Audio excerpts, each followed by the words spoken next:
Hello everyone, good evening, नमस्कार। आज भाई फटाफट से स्टार्ट करेंगे आज की class. Quick revision session and guidance session. So आज हम दो नेक्स्ट टॉपिक को डिस्कस करने वाले हैं। ये अपनी मेन क्लासेस नहीं चल रही हैं। कोई बच्चा यदि पहली बार देख रहा है तो मैं बता दूं, कंफ्यूज होने की जरूरत नहीं। मेन क्लासेस अपने टीचिंग एप्टीट्यूड फोल्डर के अंदर ऑलरेडी अवेल है, ठीक है ना। जो HPSC का बैच है उसमें टीचिंग एप्टीट्यूड फोल्डर है, और जो HSSC वाले बैचेस हैं, कॉम्बो बैच HSSC वाले, उसमें आपका HPSC के नाम से जो फोल्डर बना हुआ है उसके अंदर है, ठीक है ना, न्यू लाइव बैच कुछ ऐसे नाम से। तो मेन क्लास हम डिस्कस कर चुके हैं। अब हम क्या कर रहे हैं, एक क्विक रिवीजन सभी चैप्टर्स को, एक एनालिसिस, साथ में उन चैप्टर्स में कुछ नए पॉइंट्स जो मैंने एडिट करे हैं वो नए पॉइंट्स मैं आपको डिस्कस करके साथ में कुछ क्वेश्चंस करवा रही हूँ, ठीक है ना। तो इस तरीके का डिस्कशन चल रहा है। तो हम बात कर लेते हैं आज कम्युनिकेशन और कोऑपरेटिव लर्निंग। तो आपकी जो क्लास है पुरानी, मैं बता दूं, क्लास नंबर 13 कोऑपरेटिव लर्निंग की है, क्लास नंबर 15 पार्ट 1 और क्लास नंबर 15 पार्ट 2। ऑलरेडी 2.5 से 3 घंटे की क्लास हम कम्युनिकेशन के ऊपर पढ़ चुके हैं पूरी डिटेल में, बहुत अच्छे तरीके से, सारे मॉडल वॉडल सब कुछ, ठीक है। अब हम उसके कुछ रिमेनिंग पार्ट्स, कुछ नए पोर्टल्स को पढ़ लेते हैं। क्लियर? तो स्टार्ट करते हैं कम्युनिकेशन। कम्युनिकेशन क्या होता है, क्या नहीं होता, क्या उसके मॉडल हैं, क्या उसके साधन है, ये चीज मैं आपको दोबारा नहीं करवाऊंगी। क्लास नंबर 15 और क्लास नंबर 15 पार्ट 2, ठीक है, दोनों क्लास मिला के नियर अबाउट 3 आवर्स की क्लास है, वो मेन क्लास है कम्युनिकेशन की, तो उनको देख लेना।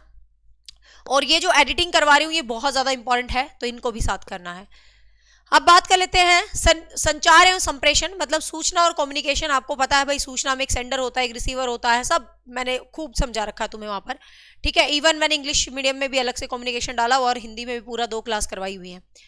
तो ध्यान कर लेते हैं, जो कम्युनिकेशन है ये एक मनोवैज्ञानिक प्रकृति है, मतलब इट्स साइकोलॉजिकल जो है ये नेचर है, ठीक है। कम्युनिकेशन एक मनोवैज्ञानिक प्रकृति का है, मतलब साइकोलॉजिकल है, इसका जो नेचर होता है वो कैसा है भाई, साइकोलॉजिकल है। संचार के लिए 2 से अधिक व्यक्तियों का होना जरूरी है। आपको पता, आप कम्युनिकेशन करेंगे तो 2 से अधिक व्यक्ति जरूर होंगे, ठीक है। यदि हम बात करें तो सीधी सी बात है कि संचार के लिए 2 से अधिक लोगों का होना जरूरी है, मतलब 2 या 2 से अधिक होंगे तभी तो कम्युनिकेशन होगा। आप अकेले ही क्या कम्युनिकेशन करोगे, तो 2 व्यक्ति तो होने ही चाहिए कम्युनिकेशन में। संचार अच्छे शिक्षण के लिए जरूरी होता है।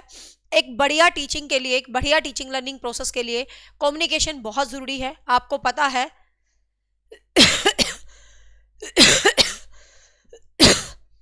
अच्छे शिक्षण के लिए जरूरी होता है, जो कम्युनिकेशन होता है एक अच्छी टीचिंग के लिए जरूरी होता है। मतलब एक अच्छी टीचिंग लर्निंग में कम्युनिकेशन बहुत ही ज्यादा क्या है, जरूरी है, ठीक है। संचार के अनेक माध्यम हैं, जैसे आपका ऑडियो विजुअल एड्स है। आपको पता है संचार के बहुत माध्यम हैं, जो ऑडियो विजुअल एड्स हैं संचार के माध्यम हैं। HSSC TGT वाले अभी मत करो टीचिंग एप्टीट्यूड, अभी आपका सिलेबस नहीं आया ना, अभी सिलेबस में नहीं बताया ना, अभी HPSC के सिलेबस में है। तो फिलहाल तो मैं HPSC के जो सिलेबस में क्लास है वही करवा रही हूँ। मान लो TGT में भी आ गया तो क्या ही दिक्कत है, मैं हूं ना। TGT में भी आ गया तो आपके यहीं पर TGT के कुछ टॉपिक्स मान लो एक्स्ट्रा होंगे तो उनको मैं ऐड कर दूंगी, कोई बड़ी बात नहीं है, ठीक है ना, इतना टेंशन लेने की जरूरत नहीं है। बट फिलहाल TGT, बट आप पढ़ ही रहे हो PGT के लिए, दिक्कत क्या है, TGT में ऐड हो गया तो अब भी TGT का कुछ नहीं पता, सिलेबस आएगा। तो संचार अच्छे शिक्षण के लिए जरूरी होता है, मतलब कम्युनिकेशन एक अच्छी टीचिंग लर्निंग प्रोसेस के लिए इंपॉर्टेंट होता है। संचार के अनेक माध्यम होते हैं, जैसे श्रव्य और दृश्य, ऑडियो और विजुअल। आपको पता है संचार के ऑडियो विजुअल एड्स होते हैं, ऑडियो, ये सब मैं पढ़ा चुकी हूँ तुम्हें संचार में अच्छे प्रकार से, कि एक साइंटिफिक मनोविज्ञान होता है, मतलब सूचनाओं का आदान प्रदान करता है। तो ये कुछ बेसिक बातें जो तुम ऑलरेडी पढ़ चुके हो, कि संप्रेषण क्या जरूरी है, संप्रेषण किसके लिए जरूरी है, संप्रेषण में क्या होता है। कुछ नई बातें हैं जो मैंने ऐड की है, बस वो सुन लो। आपकी जो सूचनाएं देते हैं, जो इन्फॉर्मेशन होती है, वो कॉन्ट्राडिक्टरी नहीं होनी चाहिए, मतलब विरोधी नहीं होनी चाहिए। विरोधी का मतलब आप कुछ बोल रहे हो मैं कुछ बोल रही हूँ, ऐसा नहीं होना चाहिए भाई, बिल्कुल भी, ठीक है।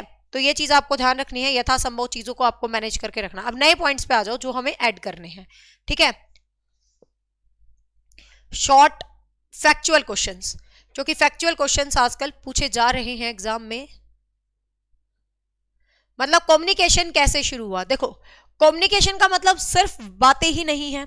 आपको पता, स्पर्श से भी कम्युनिकेशन होता है, नॉन वर्बल भी कम्युनिकेशन होता है, अखबार से पढ़ रहे हो तो भी कम्युनिकेशन होता है ना। हर चीज में क्या होता है भाई, कम्युनिकेशन होता है। You all know very well कि कोई भी चीज आप कर रहे हो, कोई भी चीज आप देख रहे हो, तो सब में कम्युनिकेशन जो है होता है। तो अब ये कम्युनिकेशन का ट्रेंड कैसे चला है, तो बात कर लेते हैं कम्युनिकेशन की। सबसे पहले आपको पता है, इंग्लिश वालों को पता होगा, प्रिंटिंग प्रेस। प्रिंटिंग प्रेस आई थी सबसे पहले। यदि कम्युनिकेशन करने का वे था, बातचीत तो थी ही थी, बट क्या क्या मतलब इसकी हिस्ट्री क्या है, मतलब कहाँ से इसका ओरिजिन हुआ है, कम्युनिकेशन का ओरिजिन कहाँ से हुआ, कहाँ से लोगों में कम्युनिकेशन बढ़ता रहा है, देख लेते हैं। तो सबसे पहले 1438 में, 1438 में, सबसे पहले 1438 में जर्मनी में गुटेनबर्ग, ठीक है, जर्मनी में गुटेनबर्ग का नाम का एक बंदा था जिसने छापखाना मशीन मतलब प्रिंटिंग प्रेस, तो फर्स्ट प्रिंटिंग प्रेस सबसे पहले 1438 में गुटेनबर्ग ने स्टैब्लिश की थी जर्मनी के अंदर। पहला प्रिंटिंग जहां से चीजें थोड़ी थोड़ी प्रिंट होने लगी थी। अब चीजें प्रिंट हो रही हैं तो लोगों तक पहुंच रही हैं, लोगों तक पहुंच रही हैं तो कम्युनिकेशन वाइड होता जा रहा है, ठीक है। फिर उसके बाद क्या हुआ, उसके बाद 1837 में, उसके बाद 1837 में अमेरिका के अंदर टेलीग्राफ का आविष्कार हुआ। टेलीग्राफ होता था पहले जमाने में सूचनाओं को इधर उधर करने के लिए, तो आज वाला टेलीग्राम नहीं, टेलीग्राफ होता था। कुछ कंप्यूटर यूं नहीं कहते चल मुझे ना टेलीग्राफ करवा दे, कुछ मशीन के थ्रू इधर से उधर समाचार भेजते थे हम, ठीक है। तो यहां पर आप ध्यान रखेंगे 1837 में अमेरिका के एसपीबी मोर्स, ठीक है, नाम याद कर लेना, एसपीबी मोर्स ने टेलीग्राफ का आविष्कार किया था सबसे पहले 1837 में, ठीक है, ध्यान रखेंगे। फिर 1849 में फ्रांस में क्या हुआ भाई, फ्रांस और इंग्लैंड वगैरह में मतलब फोटोग्राफी का ट्रेंड आ गया, बहुत सारे तरीके से फोटोग्राफी होगी। फोटोग्राफी में भावना मतलब अपनी सूचनाओं को इधर से उधर करने लगे फोटोग्राफ के माध्यम से। इट्स नॉट सो इम्पॉर्टेंट, आप इनको स्किप कर सकते हो, फोटोग्राफ और ये इतना जरूरी नहीं है। फिर आपको पता भाई, हाँ यहाँ से फिर रेडियो का आविष्कार हुआ, क्योंकि रेडियो भी तो कम्युनिकेशन का ही पार्ट है। फिर धीरे धीरे कम्युनिकेशन में रेडियो एस्टैब्लिश हुआ 1895 में, इटली में मार्कोनी ने रेडियो का आविष्कार कर दिया भाई, रेडियो कम्युनिकेशन का बहुत बड़ा साधन बना।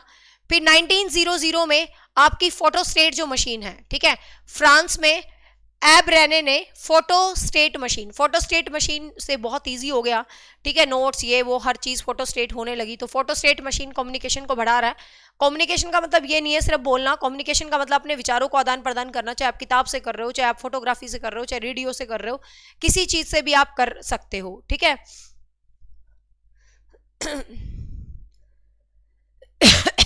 ओके दीक्षा, 1925 में स्कॉटलैंड में टेलीविजन का आविष्कार हुआ। तो आपको पता है भाई जेएल बेयर्ड ने टीवी को एस्टेब्लिश करा, टीवी इन्वेंट हुआ, और टीवी इन्वेंट हो गया तो मतलब ये चीज बहुत ही ज्यादा और भी ज्यादा फेमस हो गई, ठीक है। तो टीवी इन्वेंट होने से ये चीज बहुत ज्यादा फेमस हो गई। 1938 में फिर अमेरिका में आपको पता है जीरोग्राफी का आविष्कार हो गया। जीरोग्राफी क्या होता है, जीरोग्राफी भी एक तरह की मशीनीकरण ही होता है, सूचनाओं को इधर उधर करने का कुछ मतलब तरीका होता है, ठीक है। तो मतलब ऐसे करके कम्युनिकेशन बढ़ता गया, माइक्रोग्राफी आ गई, जीरोग्राफी आ गई, ठीक है। फिर अंतरिक्ष में उपग्रह छोड़े गए, कम्युनिकेशन कर लिए, मतलब धीरे धीरे चीजें बढ़ती चली गई। तो आपको यहाँ पर ज्यादा याद करने की जरूरत नहीं है, आप ज्यादा से ज्यादा टेलीविजन रेडियो को ध्यान रख सकते हो और प्रिंटिंग प्रेस याद रख सकते हो, ठीक है। मतलब कहने का मतलब क्या है, धीरे धीरे magnetic, video camera, video disc, computers, धीरे धीरे बहुत सारी चीज़ों को एस्टेब्लिशमेंट में आ गए। और फिर कंप्यूटर जो आपका कम्युनिकेशन टेक्नोलॉजी में सबसे बड़ा सोर्स बना, लोगों को बहुत सारा काम करवाना, टेक्नोलॉजी में कंप्यूटर का बहुत सारा काम रहा, ठीक है। तो ऐसे करके आप याद रखना। अब यहां से कुछ क्वेश्चन है, इन पे स्टार लगा लो,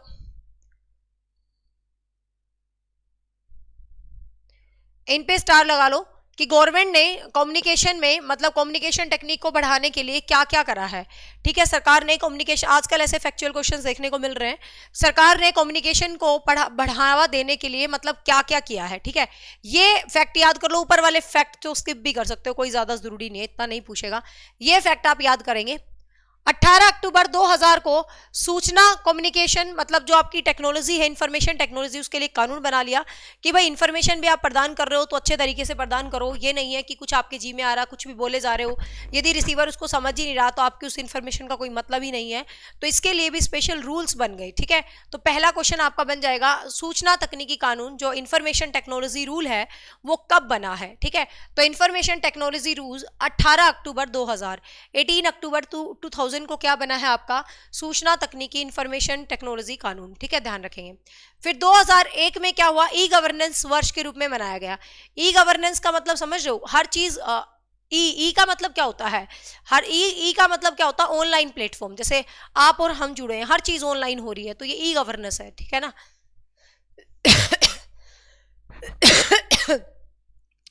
तो 2001 में ई गवर्नेंस दिवस मनाया और 2002 में भाई एक रूल ही लागू हो गया कि हर जगह ई गवर्नेंस चलेगी। ई गवर्नेंस का मतलब है गवर्नमेंट के बहुत सारे कानून आपके ऑनलाइन वे में चलेंगे, सूचना प्रौद्योगिकी वे में चलेंगे, ठीक है ना।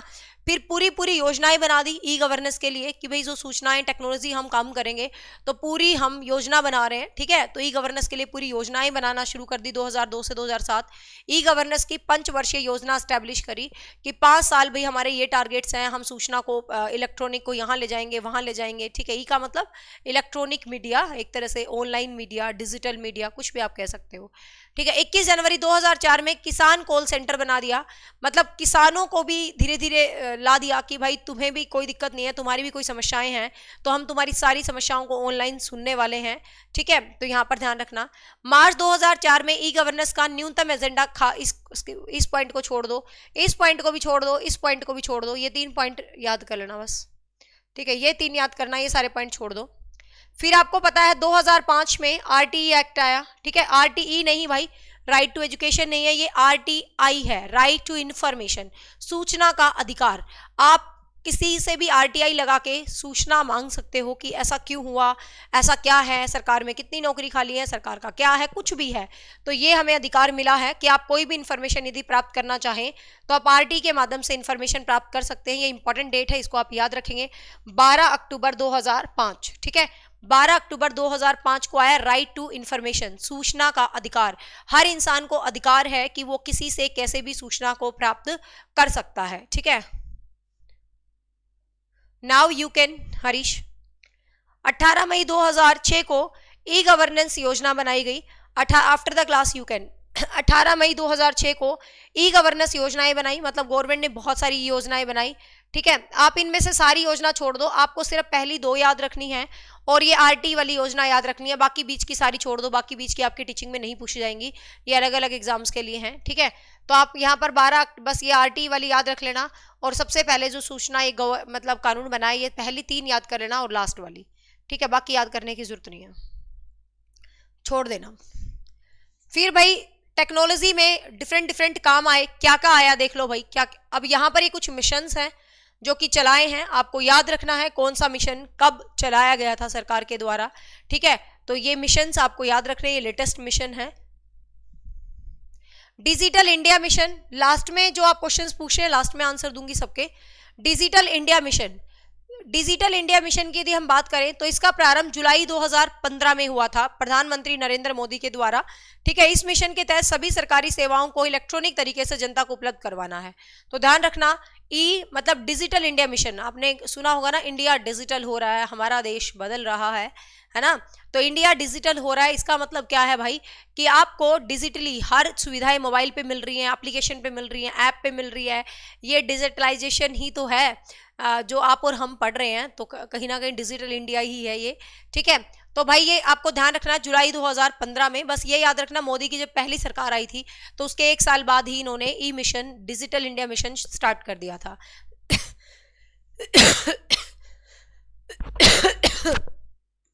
ठीक है, तो जुलाई 2015, make sure remember the date. फिर आपको पता, जैसे ही मिशन आया तो सबसे पहले क्या बोला कि किसान अपनी सारी फसलों को मतलब डिजिटल करवा सकते हैं, सारा ब्यौरा आप दे सकते हो, ठीक है। तो इसको हम ई नाम एप्लीकेशन बोला था, इसको ई नाम, जिसके अंदर सभी राज्यों में कृषि की जो भी उपज है, मतलब कहते हैं ना डायरेक्ट आप अपनी फसल का मूल्य निकलवा सकते हो, डायरेक्ट आपकी फसलें बाजार से इंटरेक्ट हो सकती हैं, ठीक है। तो ये था आपका ई नाम। बट हम सिर्फ शिक्षा से संबंधित योजना पढ़ेंगे, शिक्षा से संबंधित योजना। फिर आरोग्य सेतु तो आपको पता ही है भाई, कोरोना में आया था, है ना। कोरोना आया तो आरोग्य, कोविड-19 के दौरान डिजिटल आया था ना, आरोग्य सेतु ऐप डाउनलोड करो, आपको 10 मिनट 10 इंच की दूरी में भी पता चल जाएगा किसको कोरोना। यार कितना ही फर्स्ट फेज कितना डरावना था और सेकंड फेज कैसा था, बाद में तो आम हो गया। क्या पता मुझे फिलहाल भी कोरोना हो, इतने दिन से खांसी जुकाम नहीं जा रहा, आज भी नई डॉक्टर की दवाई लाई हूँ, देखती हूँ क्या असर होएगा। हाँ, तो ये अब तो कोरोना से डर ही नहीं लगता, हर इंसान को कोरोना हो रहा है, क्लियर। तो यहाँ पर आपको पता आरोग्य सेतु ऐप किससे संबंधित था भाई, कोविड के दौरान था। फिर आयुष्मान डिजिटल स्वास्थ्य मिशन, ये क्वेश्चन आ चुका है एग्जाम में। भी कोई टीचिंग का एग्जाम हुआ था, उसमें ये क्वेश्चन देखने को मिला था। आयुष्मान मिशन किससे संबंधित है? तो ध्यान रखेंगे आयुष्मान डिजिटल स्वास्थ्य मिशन जो है वो सभी देशों के नागरिकों को स्वास्थ्य के लिए डिजिटल रिकॉर्ड है कि जितना भी आप नागरिकों, मतलब हेल्थ का एक डिजिटल रिकॉर्ड, आप अपनी हेल्थ को मेजर करके रख सकते हो, ऐप वगैरह पर वहां से चेकिंग वगैरह कर सकते हो। तो यहाँ पर आपको ध्यान रखना है, ठीक है। तो ये आपका आयुष्मान डिजिटल स्वास्थ्य मिशन है, तो मेक श्योर आप इसको याद रखेंगे, काफी इंपॉर्टेंट है। फिर मोदी जी एक योजना लेके आए थे, स्वामित्व योजना। स्वामित्व योजना क्या थी देख लो, ये अच्छी योजना है, नई योजना है। प्रधानमंत्री नरेंद्र मोदी 11 अक्टूबर 2020 को, ठीक है, 11 अक्टूबर 2020 को दूरदर्शन एवं मोबाइल स्क्रीन पर लाइव प्रसारण के जरिए औपचारिक रूप से ग्रामीण क्षेत्रों में आधुनिक तकनीक से गांव का सर्वेक्षण और नक्शा आधारित करवाना, ठीक है। तो स्वामित्व का मतलब क्या है कि you are the owner of your own village, ऐसे याद कर सकते हो, ठीक है। You are the owner of your own village, कि आप अपने ही जगह के ओनर हो, अपने ही जगह के मालिक हो। तो मतलब स्वामित्व योजना के अंदर क्या था कि हर गांव के लोगों को अपने गांव की पूरी जानकारी है, उसकी मोबाइल स्क्रीन पे उसका पूरा गांव है, उसके पूरे गांव की योजना है, सब कुछ है, ठीक है। तो ये क्या था? स्वामित्व योजना। ध्यान रखेंगे स्वामित्व योजना गांव से रिलेटेड थी। अब ये आपको बताने की या करने की जरूरत नहीं, शासन मतलब नागरिकों का शासन ही, नागरिक मतलब नागरिकों को जो ये बर्थ सर्टिफिकेट, डेथ सर्टिफिकेट सब कुछ ऑनलाइन प्रोवाइड किया जा रहा है। ई परिवहन का मतलब आपको पता है भाई, आजकल आप ऑनलाइन टिकट बुक करवा लेते हो, ऑनलाइन होटल बुक करवा रहे हो, ठीक है। तो ये सब कुछ ऑनलाइन।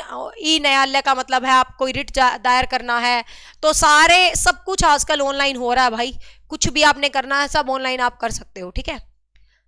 अब सरकार ने कौन कौन से एजुकेशन में प्रोग्राम चलाए थे? आपको पता होगा भाई, शिक्षा को समर्पित भारत का पहला दूरदर्शन चैनल, मतलब भारत ने जो पहला दूरदर्शन चैनल चलाया था, this is very very important question, वो आपको ध्यान रखना है, ज्ञान दर्शन, ठीक है।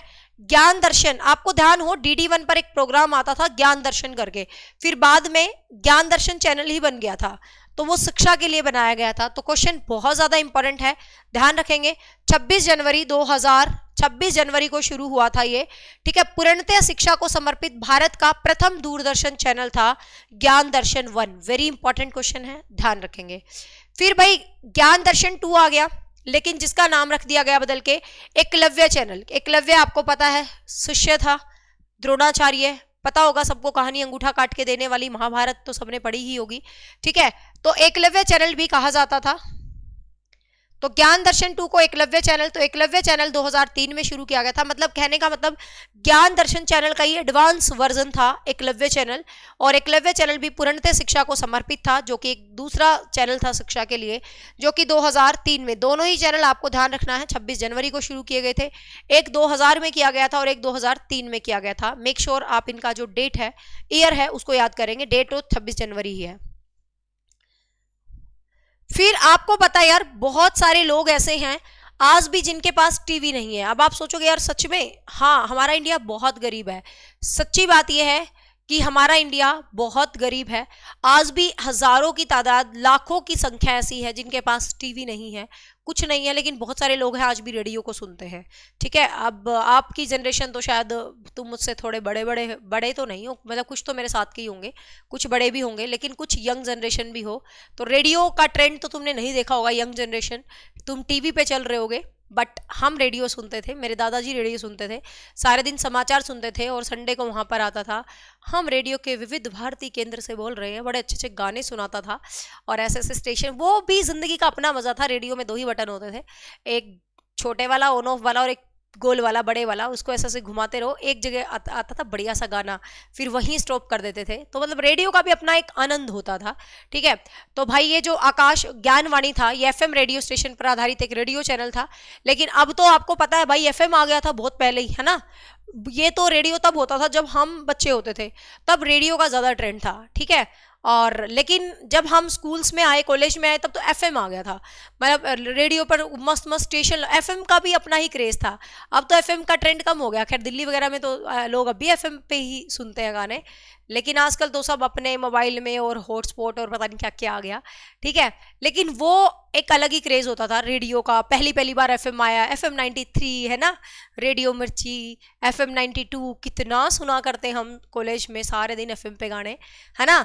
तो ये जो चीज है, तो एफएम पे अब आपको पता भाई सरकार कहती है कि हर बच्चा टीवी में प्रोग्राम नहीं देखेगा, तो एक रेडियो से भी बच्चों को प्रोग्राम सुनाओ शिक्षा के लिए। जैसे आजकल मोदी जी करते हैं ना मन की बात, परीक्षा पे चर्चा, ये सब रेडियो पे ही तो हो रही है।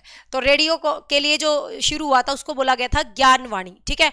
तो ज्ञानवाणी का उद्घाटन हुआ था भाई 7 नवंबर 2001 को। ध्यान रखेंगे एक एक डेट जो मैं तुम्हें प्रोग्राम बता रही हूँ सारे ध्यान रखेंगे। 7 नवंबर 2001 को इसका प्रोग्राम किया गया था। ज्ञानवाणी का प्रथम प्रसारण 7 जुलाई 2003 को, ठीक है। मतलब 2001 को इसका उद्घाटन तो कर दिया, लेकिन बच्चों को प्रोग्राम जो सिखाया गया वो 2003 से प्रोग्राम सिखाना शुरू कर दिया था, ठीक है। तो आपको ध्यान रखना है यहाँ पर ज्ञानवाणी रेडियो से संबंधित था, जिसमें शिक्षा के लिए शाम 4 बजे प्रोग्राम आते थे। फिर आपको पीछे से सुनने को आया होगा स्कूलों में एजुसेट लग रहे हैं, स्कूलों में एजुसेट लग रहे हैं। मेरी मम्मी के स्कूल में भी लगा था, चोरी हो गया था, ठीक है। अब पीछे ये ट्रेंड चला था 2008-7 मतलब 4-5 में शुरू हुआ था, लेकिन प्रकाश में आया था 7-8 के आसपास कि एजुसेट लग रहा है, स्कूलों में एजुसेट लग रहा है। फिर सरकार ने क्या कहा, भाई हर स्कूल में बोर्ड वोर्ड लगाया हो तुम, बहुत हो गया टीवी रेडियो पे सुनाने का प्रोग्राम, हर स्कूल में जाओ कुछ बोर्ड वोर्ड लगा के आओ, हम आकाशवाणी टेक्नोलॉजी से प्रसारण करेंगे, बच्चों को हम ज्ञान देंगे। लेकिन बहुत सारे स्कूलों में तो एजुसेट ही चोरी हो गए थे, ठीक है। एजुसेट तो मतलब एक काइंड ऑफ टेक्नोलॉजी उपग्रह है, पर उसका जो सामान आता था वो ही चोरी हो गया था बहुत सारे स्कूलों में, तो है ना। तो देखिए एजुसेट शिक्षा से संबंधित भारत का प्रथम कृत्रिम उपग्रह है। ध्यान रखेंगे, very very important question. Edusat आपको पता है भारत का प्रथम उपग्रह है शिक्षा से संबंधित, जिसके माध्यम में देश में शिक्षा से संबंधित विभिन्न गतिविधियां की गई, बहुत कार्यकलाप किए गए, नई नई चीजें यहां पर अपनाई गई शिक्षा के लिए, ठीक है। एजुसेट को GSAT-3 भी कहा जाता है, ये उपग्रह होते हैं आपको पता है, GSLV PSLV, ठीक है। तो GSAT भी कहते हैं, आपको ध्यान रखना है एजुसेट को GSAT-3 भी कहा जाता है। उपग्रह है तो इसरो ने इसका निर्माण किया था भाई। इंडियन जो आपकी स्पेस रिसर्च वाली जो इंस्टीट्यूशन है आपका इसरो है, ठीक है, भारतीय अंतरिक्ष अनुसंधान संगठन, इंडियन जो है आपका स्पेस रिसर्च ऑर्गेनाइजेशन है इसरो, तो उसके द्वारा ही इसका किया गया था। और आपको पता जितने भी अपने ये उपग्रह छोड़े जाते हैं, पहली बार उपग्रह का जो किया जाता है वो श्री हरिकोटा से ही किया जाता है, आंध्र प्रदेश, ठीक है, वहीं से ये उपग्रह छोड़ा। मतलब इस उपग्रह के तहत फिर स्कूलों में सेटअप दिए गए कि हम एक साथ प्रोग्राम चलाएंगे, सब स्कूल एक साथ पढ़ेंगे, बट कोई खास कामयाब मैं तो नहीं कहूंगी हुआ था, नहीं हुआ था, ठीक है ना। तो 5 जनवरी 2014 को, ठीक है, 5 जनवरी 2014 को एजुसेट की जगह एक नया उपग्रह CSAT-14 भी आया, जिसकी समय अवधि 12 वर्ष निर्धारित की गई। मतलब बस आपको ये ध्यान रखना है कि 2004 में सबसे पहले एजुसेट का ट्रेंड आया, बट स्कूलों में 2014 के आसपास लगा ये एजुसेट जो है, ठीक है। मतलब स्कूलों में शिक्षा के लिए इसको 2014 में यूज करना शुरू किया गया था। क्लियर, बस एजुसेट रिलेटेड है स्कूली शिक्षा से, जो 2014 से रिलेटेड था।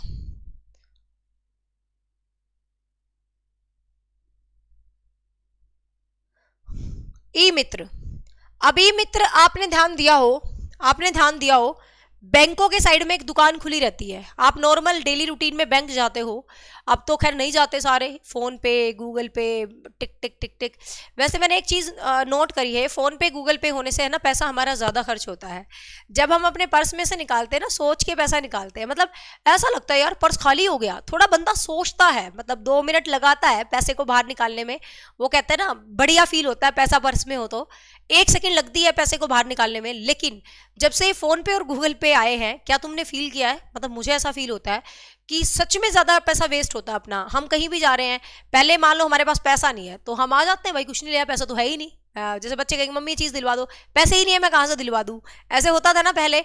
अब मम्मी पैसे नहीं है तो क्या होगा, फोन पे तो है। तो कहने का मतलब अब तो हम कहीं भी खड़े हो, कुछ भी खड़े हो, और बस फटाफट टिक टिक टिक टिक कर देते हैं। मतलब मुझे लगता है कि हमारा पैसा ज्यादा वेस्ट होता है जब से फोन पे गूगल पे वगैरह आए हैं। हम फटाफट ऐसे फील नहीं होता, जैसे किसी को ट्रांसफर कर रहे हैं, कुछ कर रहे हैं तो फील नहीं होता, मतलब ऐसे कर देते हैं फटाफट, और वो वाला पैसा देने में फील होता है ना। मतलब मुझे ऐसा लगता है, आई डोंट नो तुम्हें कैसा लगता है, but I think the same thing. तो ई मित्र, हाँ, तो आपको पता होगा बैंकों के बाहर, एग्जाम्पल मैं दे रही थी, ई मित्र शाखाएं होती हैं जो सरकार ने अपनी हेल्प के लिए शुरू की गई हैं, उनको हम ई मित्र शाखा बोलते हैं। ठीक है, जो अपनी हेल्प के लिए शुरू की जाती हैं, जैसे कि बैंकों के बाद ई मित्र है, वो बैंकों का बर्डन कम कर रही है। तो इस तरीके की जो अलग अलग जगह पर बैंक सरकार की हेल्प के लिए जो ऑनलाइन चीजें जो शुरू करी हैं, उनको ई मित्र ब्रांचेस बोलते हैं। ठीक है, जो कि भाई सरकार के कार्यों को फायदा उठाने के लिए जिलों में, मतलब सारा भाई नागरिकों को हेल्प वेल्प देने के लिए। ठीक है, तो ई मित्र जो है आपका 1997 से शुरू हुआ था बेंगलोर से। ठीक है, 1997 से शुरू हुआ था बेंगलोर से, और राजस्थान में हो गया फिर ये 2002 में, और फिर ये ऐसे मतलब चलने लगा था धीरे धीरे। 2006 से ये हर जगह हो गया था।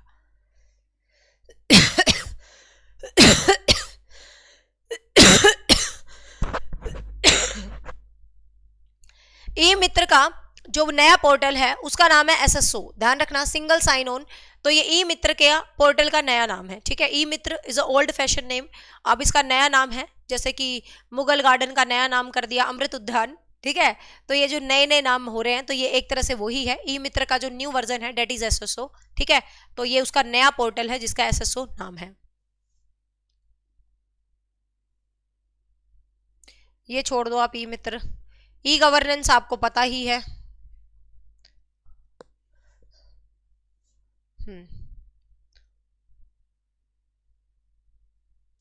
अब ये ई गवर्नेंस जो है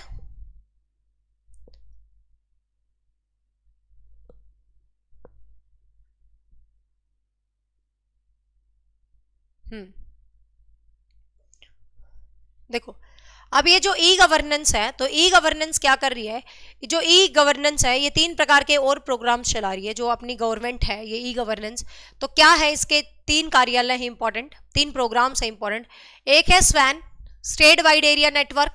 ठीक है, एक है एसडीसी जो स्टेट डाटा सेंटर है, एक है एनकेएन जो नेशनल नॉलेज सेंटर है। ठीक है, तो स्वैन का मतलब होता है स्टेट वाइड एरिया नेटवर्क। ठीक है, तो स्टेट वाइड का मतलब क्या है, स्टेट वाइड मतलब ये एक वाइड लेवल पर, मतलब केंद्र लेवल पर एक नेटवर्क है जो कि हेल्प करता है। एसटीडी स्टेट लेवल पर है। ठीक है, तो ये आपका स्टेट लेवल पर है।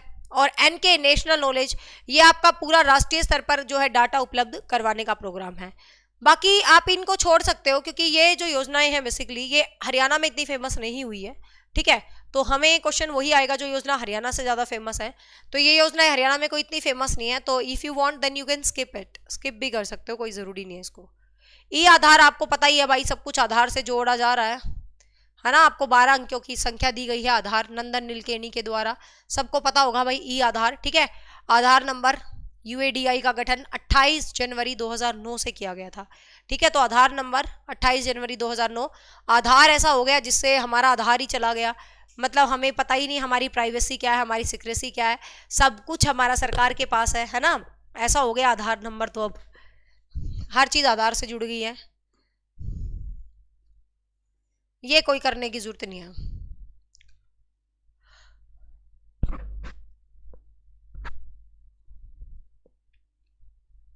ये कुछ नहीं है, ई स्टैंप, ई सर्विस, ई डिलीवरी कुछ नहीं है।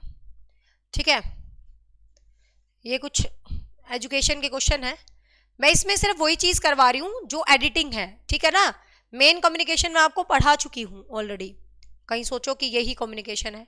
क्लास 15 पार्ट 1 एंड पार्ट 2 है कम्युनिकेशन की, बता दूं पहले ही। और इंग्लिश में किसी को देखना है तो अलग से कम्युनिकेशन फोल्डर बना पड़ा है। और जो क्लास 15 और क्लास 16 है वो लेटेस्ट है, नई है, और वो हिंदी इंग्लिश में मिक्स है, वो देख लेना बेशक। देखो, पूर्ण शिक्षा को समर्पित पहला दूरदर्शन का चैनल कौन सा था? शिक्षा को पूर्ण शिक्षा को समर्पित पहला दूरदर्शन का चैनल कौन सा था? तो पहला दूरदर्शन का चैनल कौन सा था भाई? ज्ञान दर्शन। ठीक है, ज्ञान दर्शन 1 आपको पता दूरदर्शन का पहला चैनल था जो कि पूरे रूप से शिक्षा को समर्पित था। एकलव्य चैनल किसको कहा गया था भाई? तो ज्ञान दर्शन का जो दूसरा नाम था उसको हमने एकलव्य चैनल कहा था। ठीक है, ज्ञानवाणी को किस एफएम स्टेशन पर सुना गया था? कौन सा एफएम स्टेशन था? जैसे एफएम के स्टेशन होते हैं 93, 92, 96, 98, तो ऐसे ही 105.6 मेगाहर्ट्ज जो एफएम चैनल था उस पर आपका किसको सुना गया था भाई? उस पर इसको सुना गया था ज्ञानवाणी, जो कि शिक्षा के लिए प्रोग्राम चलाया गया था। तो वो किस एफएम पर सुना गया था भाई? 105 पर। ठीक है, किस एफएम पर सुना गया था? 105 पर सुना गया था। ज्ञान दर्शन 1 पर कितने घंटे का शैक्षिक प्रसारण, ये क्वेश्चन नेट के एग्जाम में भी आया था। ज्ञान दर्शन पर कितने घंटे का शैक्षिक प्रसारण कार्यक्रम किया जाता है?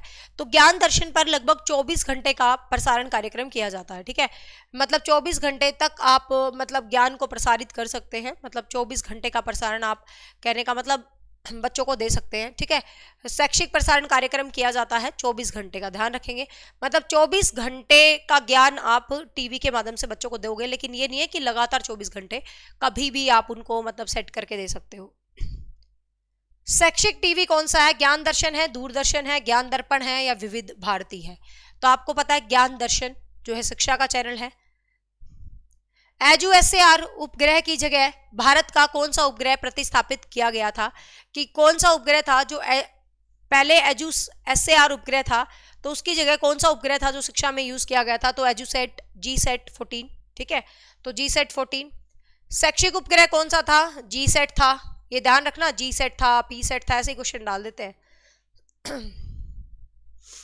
भारतीय इसरो ने इसको कब प्रसारित किया भाई? कब दिया?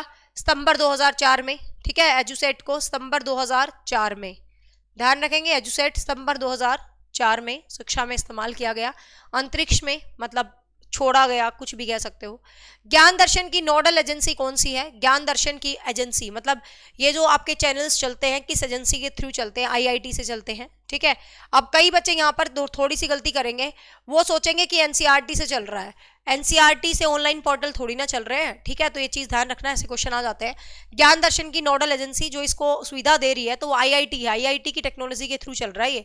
ठीक है, तो ऐसे क्वेश्चन आ जाते हैं, कई बच्चे सोचेंगे यार शिक्षा वाला है तो एनसीईआरटी के थ्रू होगा, लेकिन ये आईआईटी के थ्रू है। ज्ञानवाणी क्या है? दूरदर्शन पर प्रसारित कार्यक्रम, रेडियो का एक चैनल, शैक्षिक दूरदर्शन चैनल या फिर उपकरण? तो आपको पता है ज्ञानवाणी क्या है भाई? रेडियो का चैनल है, अभी अभी बताया था। अब ये छोटे छोटे क्वेश्चन हैं, करने के बाद तुम्हें इजी लगेंगे, बिना करे कंफ्यूजन हो सकती थी कि कौन सा चैनल किसका है, नहीं पता होता हमें। ठीक है, ज्ञानवाणी रेडियो का है। उच्च स्तरीय तकनीकी शिक्षा के प्रसार का चैनल कौन सा है? उच्च स्तरीय हाई लेवल की टेक्नोलॉजी शिक्षा का प्रसार आप पता है ज्ञान दर्शन 2, ये हाईएस्ट वर्जन है। राज्य स्तर पर ई मित्र सेवाएं प्रदान की जाती है, ई मित्र सेवाएं प्रदान की जाती है, ये राजस्थान का क्वेश्चन है, मतलब rajasthan.computer.in, you can leave it. हरियाणा.in होगा हरियाणा का। ये 2-4 क्वेश्चन छोड़ दो क्योंकि यहाँ एडिटिंग चल रही है ना, इनको आप छोड़ दो। ई मित्र ई इंडिया अवार्ड किस वर्ष प्रदान किया गया? You can leave these all programmes, all questions, because these questions related to Rajasthan, तो छोड़ सकते हो। हाँ, ये क्वेश्चन देख लेना, ई गवर्नेंस को स्मार्ट गवर्नेंस किसने कहा था? तो ये आपको ध्यान रखना है, ई गवर्नेंस को स्मार्ट गवर्नेंस कहा था देवांग मेहता ने, कि जो ई गवर्नेंस का ट्रेंड है वो स्मार्ट काइंड ऑफ गवर्नेंस है, तो देवांग मेहता ने ये बात कही थी। तो ये आपको ध्यान रखना, ये आप छोड़ देना। ठीक है, ये ई गवर्नेंस के प्रोग्राम थे, स्वैन, NKN, SD, all of these. ठीक है, ये क्वेश्चन आप छोड़ देना। दिशारी क्या है? दिशारी, दिशारी क्या है? ये कॉम्पिटिटिव एग्जाम्स का मोबाइल ऐप है। ठीक है, सरकार की तरफ से लॉन्च किया गया कॉम्पिटिटिव एग्जाम्स का मोबाइल ऐप है। ठीक है, दिशारी, ध्यान रखेंगे। दीक्षा नहीं है, दीक्षा पोर्टल भी है। दीक्षा पोर्टल वो है जिस पर आपको स्कूल की किताबें, ज्ञान, मतलब हरियाणा सरकार का, केंद्र सरकार का पूरा एजुकेशन का किताबें विताबें मिलती हैं दीक्षा पोर्टल पे। ठीक है, क्लियर हुआ भाई? फटाफट बताओ फिर आगे चलते हैं।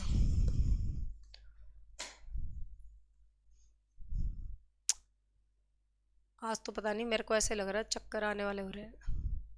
पहली बार मुझे ऐसा लग रहा है, ये ज़िंदगी की पहली सर्दी है मेरी लाइफ की। आज तक मैं इतनी बड़ी हो गई, मैं कभी बीमार नहीं होती, मतलब लाइक सर्दियों में जैसे लोगों को खांसी जुकाम रहता है पूरी सर्दी, मेरे को कभी नहीं रहता, एक बार होता है बस हर सर्दी में, 1-2 दिन के लिए। अब की बार ऐसा हुआ है कि भाई महीना होने को है, ठीक दवाई ले आती हूँ, ठीक हो जाता है, फिर हो जाता है, फिर ठीक हो जाता है, फिर हो जाता है, पता नहीं ऐसा क्या हो रहा अब की बार। पहले बताओ भाई, यहां तक का कॉन्सेप्ट क्लियर है? Yes, very good. आप ध्यान से सुनेंगे, ये मैंने कुछ एडिटिंग करवाई है चैप्टर ऑलरेडी मैं पढ़ा चुकी हूँ आपको। कम्युनिकेशन में बहुत सारी चीज़ें हैं, पूरा डिटेल से मैंने आपको पढ़ा रखा, 3 घंटे का चैप्टर है पूरा। चैप्टर क्लास नंबर 15 और 15B देख लेना, और साथ में इंग्लिश मीडियम वालों को देखना है तो कम्युनिकेशन बिल्कुल अलग से भी पढ़ा रखा है, कम्युनिकेशन यूनिट बनी पड़ी है, तो आपको जैसे दिल करे आप देख लेना, ठीक है। चलो अब आगे एक टॉपिक है जो क्लास नंबर 13 के नाम से है, सुन लो। क्लास नंबर 13 के नाम से एक टॉपिक है कोऑपरेटिव लर्निंग, जो आपके सिलेबस का टॉपिक है। कोऑपरेटिव लर्निंग पढ़ चुके हैं हम बहुत अच्छे से, ठीक है। क्लास नंबर 13 को हम बेहतरीन तरीके से पढ़ चुके हैं। कोऑपरेटिव लर्निंग क्या होता है शायद तुम्हें याद होगा, मैंने खूब अच्छे से करवाया था पीपीटी पे, ठीक है। तो कोऑपरेटिव लर्निंग क्या होती है, किस तरीके का होता है, सब कुछ, ठीक है। इसके कुछ अलग एक्स्ट्रा एडिटिंग पॉइंट और कुछ क्वेश्चन हम देख लेते हैं, कुछ नए पॉइंट्स को देखेंगे। बस जो पॉइंट हम डिस्कस कर चुके हैं उनको बिल्कुल दोबारा डिस्कस नहीं करेंगे। शॉर्ट में तुम्हें याद होगा कोऑपरेटिव लर्निंग क्या था, मैंने तुम्हें बहुत अच्छे से एग्जांपल दिया था। दो बंदे हैं, एक कोऑपरेटिव लर्निंग है और एक आपका सहयोगात्मक, क्या बोलते हैं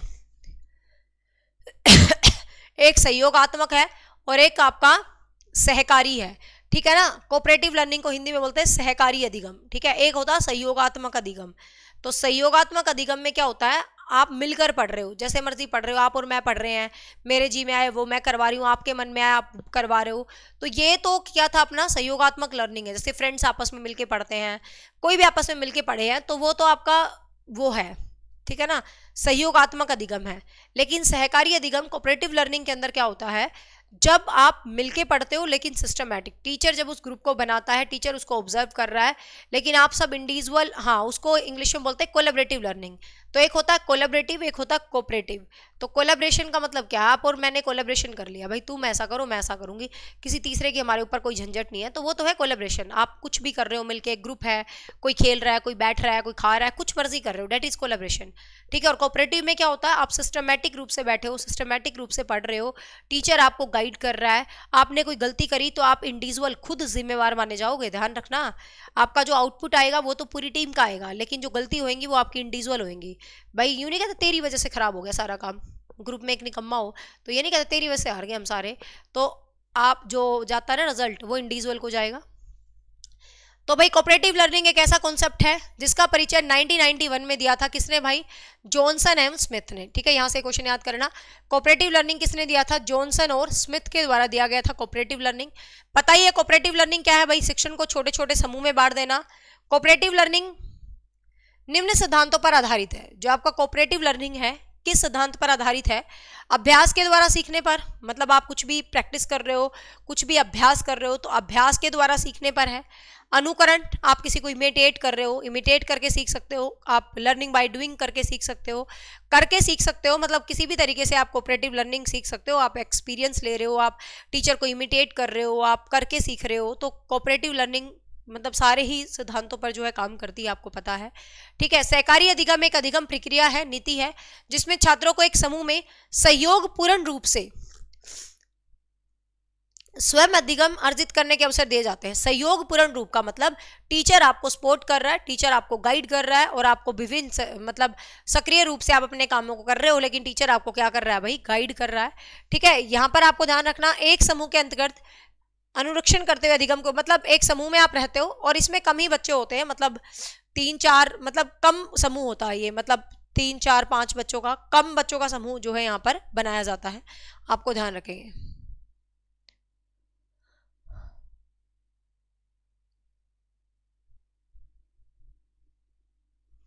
कोऑपरेटिव लर्निंग से रिलेटेड कौन कौन से बंदे हैं देख लो, आलपोर्ट है, वॉटसन है, शाह और मीड, ठीक है। इन्होंने कहा था कि भाई अकेले काम करने की तुलना में यदि हम किसी ग्रुप में काम करें तो ज्यादा बेटर होगा, क्योंकि वर्ल्ड वार चल रहा था, तो कहा भाई ग्रुप में लड़ो, ग्रुप में काम करो, ठीक है। तो ये चीज इन्होंने बताई थी, ग्रुप में काम करने वाली ट्रेंड को इसने बताया था। ये सब पॉइंट हम कर चुके हैं, बार बार मैं उन पॉइंट्स को नहीं रिवाइज करूंगी, ठीक है। उनकी प्रवृत्तियों का विकास करना है, पॉजिटिव आपका मतलब एटीट्यूड बन जाता है, ठीक है। जॉन डीवी है, कुट लेविन है, इन्होंने भी मतलब कोऑपरेटिव लर्निंग में काम किया था। सहकारी अधिगम के साथ मुख्य रूप से जॉन डीवी को जोड़ा जाता है। भाई किस शिक्षाविद को ज्यादातर जोड़ा जाता है, तो जॉन डीवी को जोड़ा जाता है, आपको ध्यान रखना है। यदि फिक्स आपसे नंबर पूछे तो लिखा होगा 5 से 6 स्टूडेंट, 6 से ऊपर स्टूडेंट नहीं होते इसमें। डेविड और जॉनसन, मतलब डेविड हुआ, जॉनसन हुआ, जॉन डीवी हुआ, सबने कोऑपरेटिव लर्निंग पर काम किया था, लेकिन मुख्य रूप से पूछे तो जॉन डीवी का नाम कर देना, ठीक है।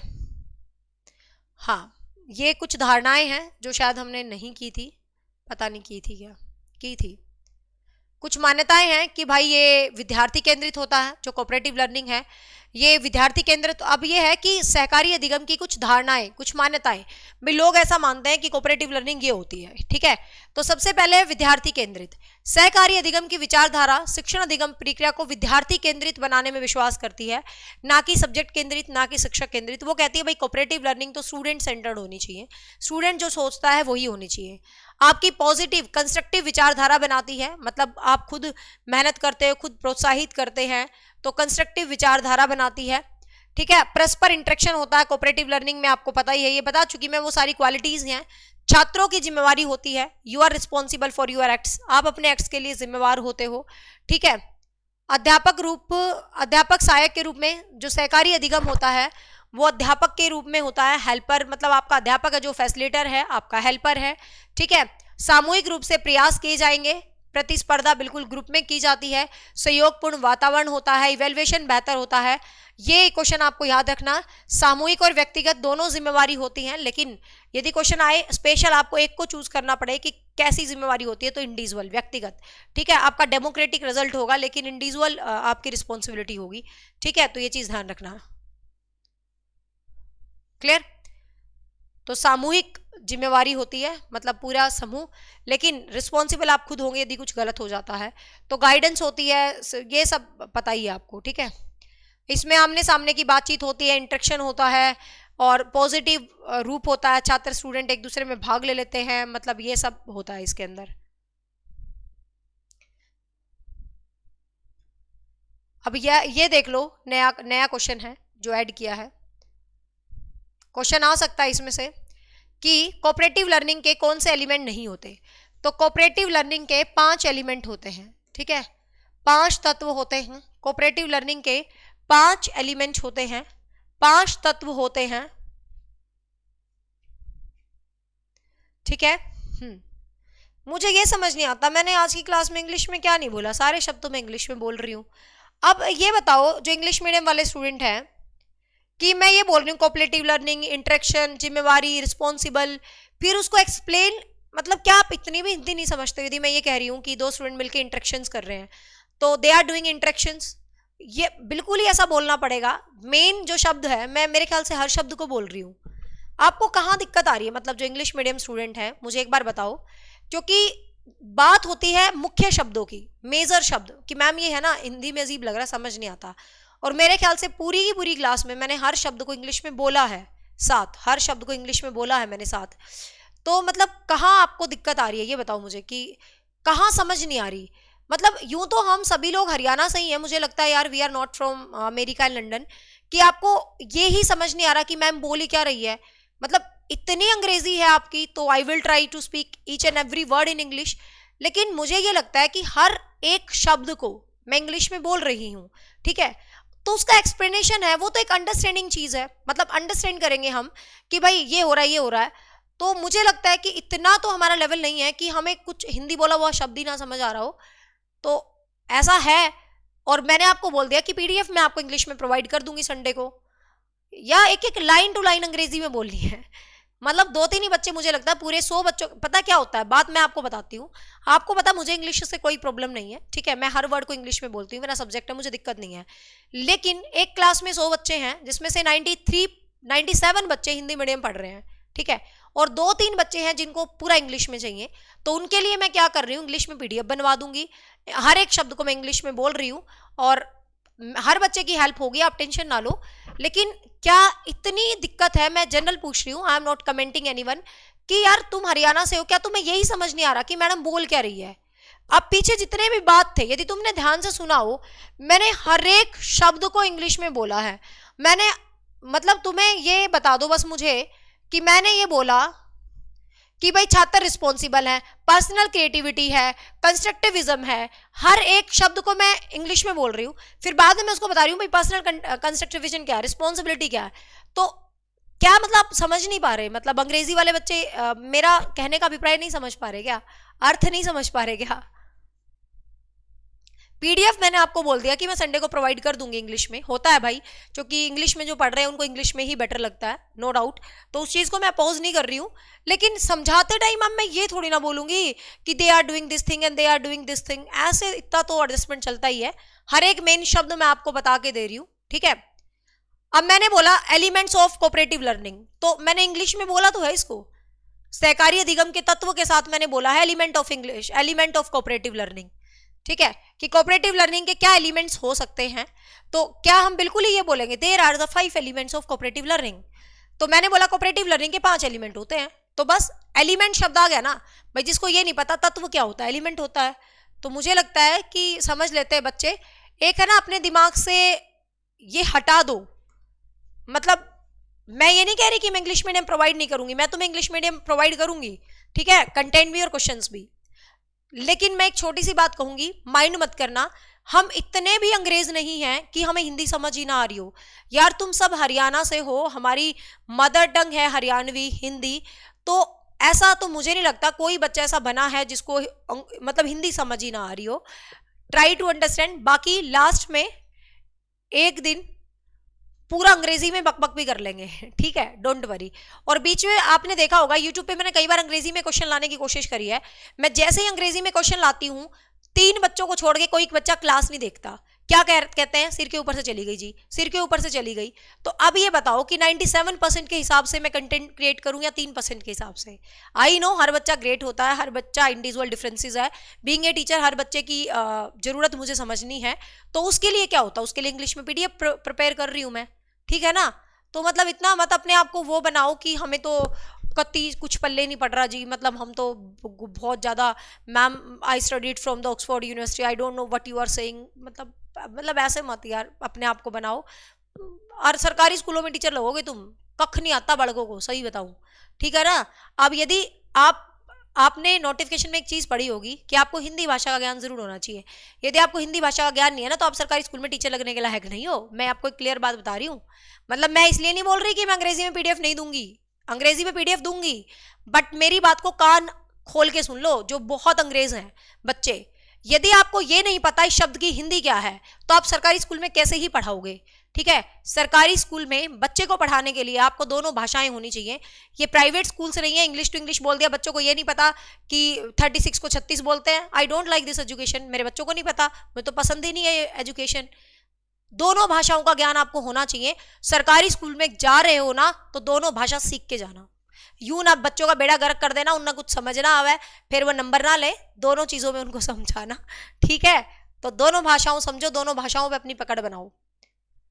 हाँ, इसका एक लास्ट में एग्जांपल दूंगी। अभी लास्ट में क्या, मैं अभी दे देती हूँ। एक लड़की थी, पानीपत के लोग जानते होंगे, एक पीसीसी एकेडमी है पानीपत में, इंग्लिश स्पीकिंग में काफ़ी फेमस एकेडमी है, ठीक है। उसकी ओनर थी वो, मेरे पास ऐसे ही जब मैंने, मतलब she is my first student, मैंने कोचिंग स्टार्ट भी नहीं करी थी, लाइक ऐसे ही मज़े मज़े में एक बोर्ड लगा दिया था 2014 में।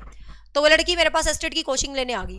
तो यू नो वो इंग्लिश एकेडमी रन करती है, ओनर है इंग्लिश एकेडमी की। तो एक डायलॉग होता है ना, she walks in English, she talks in English, she do everything in English, she don't know the Hindi single word of Hindi. मतलब वो ऐसी मतलब जिसको बोलते हैं ना पूरा अंग्रेजन बन के, मतलब मेरे पास आई थी कि उसको कुछ नहीं पता कि मतलब she don't know how to speak in Hindi, she is like that, ठीक है। और वो मेरे पास आई। अब भाई हम तो ठहरे अपने अंदाज वाले, हम तो दोनों भाषाओं में पढ़ाते हैं। मैंने पढ़ाना शुरू किया पर्सनैलिटी, डेट इज कॉल्ड व्यक्तित्व। वो कहती मैम व्हाट इज व्यक्तित्व? मैंने कहा व्यक्तित्व means personality. She is my favourite one. मैं वैसे बता रही हूँ, कहीं सोचो उसका मजाक नहीं बना रही। तो कहने का मतलब मैं ये बताना चाह रही हूँ कि वो लड़की जिसको हिंदी आती ही नहीं थी, you know what she said, उसने क्या कहा जब मैं पढ़ा रही ना, वो कहती मैम, तो मैं, मेरी आदत है मैं हर शब्द को ट्रांसलेट करती हूँ, हर मेन लाइन को हमेशा ट्रांसलेट करती हूँ और इंग्लिश में नोट्स प्रोवाइड कर देती हूँ, यही होता है और क्या होता है। तो उसको शुरू में 2-3 दिन क्लास अजीब लगी, कहती मैम आप तो है ना बहुत हिंदी यूज़ कर रहे हो, व्यक्तित्व ये मुझे समझ नहीं आ रहा थोड़ा, मतलब वो इंग्लिश में ही बोल रही थी हर चीज़। तो मैंने कहा देख बहन, बात ये है कि मेरा यही अंदाज़ है, if you like then you can continue, otherwise you can leave, I have no issue, but मैं ऐसे ही पढ़ाती हूँ। तो मैंने उसको बोल दिया। बट यू नो वो कहती मैम मुझे ना पढ़ना ही आपसे आया है, मतलब मुझे पढ़ना ही आपसे आया, और उसको पढ़ना बहुत अच्छा लगने लगा। And the last of the session भूल गई वो अंग्रेजी क्या थी, सारा यूं सुना रही, व्यक्तित्व, बुद्धि, पर्सनैलिटी मतलब उसको दोनों भाषाएं बिल्कुल बढ़िया आ गई, और वो कहती है ma'am this is good for me, for my academy, because some parents are like they don't know the English, then I can explain everything in Hindi. तो एंड वो मेरी पहली स्टूडेंट है, मतलब एस्टेट के बैच की। और एक खास बात बताऊँ, उसने फिर एस्टेट का एग्जाम नहीं दिया, उनकी अकेडमी बहुत अच्छी चलती थी, शौकिया आई थी, फिर उसने अपना स्कूल खोल लिया। Now she is a principle of her own school, वो अपने स्कूल की प्रिंसिपल है, बट स्टिल मुझे वो हमेशा याद रहती है, she is my favourite one, और उसकी भी मैं फेवरेट टीचर हूँ। और अब वो अपना स्कूल चला रही है। कहने का मतलब, कहती मैम बस शौक में कोचिंग ले ली, बट मुझे एस्टेट देना ही नहीं। मैंने कहा एग्जाम तो दे ले, पहली स्टूडेंट है तू, मेरी बेइज्जती करवा रही है। कहती नहीं मैम, क्योंकि जिस दिन एग्जाम था उस दिन उनकी अकेडमी में कोई फंक्शन था। कहती ma'am my function is more important than exam. मैंने कहा ठीक है भाई। तो मेरी पहली शिष्य स्कूल खोल के बैठी है, पर उनका स्कूल बहुत अच्छा चल रहा है। बट मैं जनरल बता रही हूँ, स्कूल अकेडमीज काफ़ी ब्रांच है उनकी, तो मैं जनरल बता रही हूँ कि अपने आप को इतना मत बनाओ कि कति कुछ ही नहीं बल्ले पड़ रहा। चलो now come to the point, ये चीज़ समझानी जरूरी थी। कोऑपरेटिव लर्निंग के elements of the cooperative learning. तो अब ये जॉनसन है, Johnson is Johnson, you can write JOHNSON, या you can write Johnson, it's Johnson, ठीक है। तो जॉनसन ने कोऑपरेटिव लर्निंग के 5 एलिमेंट बताए हैं। कौन कौन से हैं? एक तो है पॉजिटिव इंटरेक्शंस, अन्योन्यता। अब मान लो ये शब्द अजीब है, आई गॉट इट कि ये बहुत बकवास शब्द है और बच्चों को नहीं पल्ले पड़ेगा हिंदी में, मुझे पता है। तो इसका मतलब होता है पॉजिटिव डिपेंडेंसी। मतलब ये जो वर्ड लिखा ना अजीब सा, मुझे भी अजीब लगते हैं ऐसे वर्ड। तो पॉजिटिव डिपेंडेंसी, इसका मतलब क्या है कि कोऑपरेटिव लर्निंग में हर इंसान पॉजिटिवली एक दूसरे पर डिपेंड होता है, ठीक है। तो यही तो अंग्रेजी वर्जन हो गया, और क्या हो गया। तो यहाँ पर छात्र पूरी तरह से भाग लेते हैं अपने समूह में, अपने हर कार्य में, हर भूमिका निभाते हैं, जिम्मेवार होते हैं वो एक दूसरे पर, ठीक है। इंग्लिश मीडियम नोट्स में प्रोवाइड करूंगी, it's my promise to you guys. अब देखो क्लियर है, तो यहाँ पर आपको पॉजिटिव डिपेंडेंसी याद रखना है। 5 एलिमेंट याद रखने हैं। पहला एलिमेंट क्या है? Positive dependency. दूसरा एलिमेंट क्या है? आमने सामने की बातचीत, मतलब लाइव इंटरेक्शन। आप मुझसे इंटरेक्ट कर रहे हो, मैं आपसे इंटरेक्ट कर रही हूं, ठीक है। हाँ